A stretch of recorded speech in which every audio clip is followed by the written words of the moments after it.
There are so many ways to reflect and reset as we enter a brand new year, and I understand it can be a little overwhelming of where do I start, what method do I follow, and what I've learned personally over the years is the simpler the better. My name's Taylor. I live in Nashville, Tennessee. I am a follower of Jesus. I'm 32 years old. I live alone, and I'm a business owner.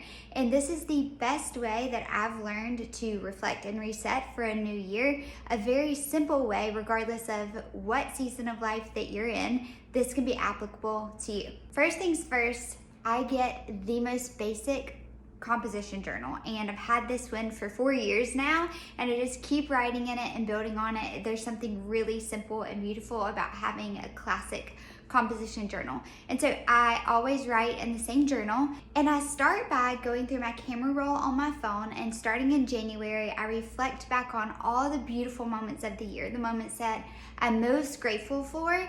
And starting this reflection and resetting with a heart posture of gratitude is a game changer. So highly recommend starting there. And once you do that, write down all the highlighted moments, then think about what you want to cultivate more of going into the new year. So looking back at all these great things and taking note and writing down, okay, these are things that I want to focus on more of as a priority into 2026.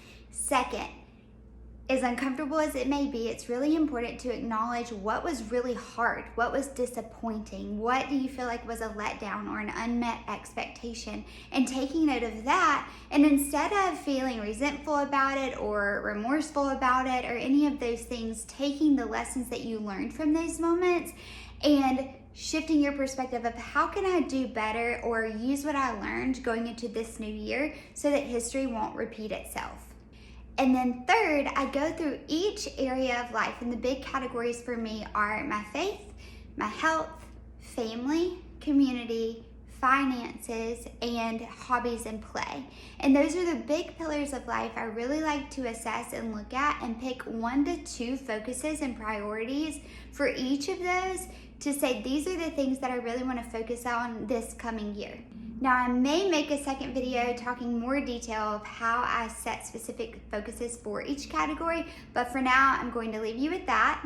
And if I could remind you of one thing, again, the simpler, the better. It's so beautiful to trust the Lord that His plan is good, but to also have things you're working toward, things you're excited about, but holding them open-handedly to say, Lord, this is what I'm working toward, this is what I desire, but I'm open and I trust that your plan is better than mine, and having a heart posture of surrender as you step into such a new, fresh year.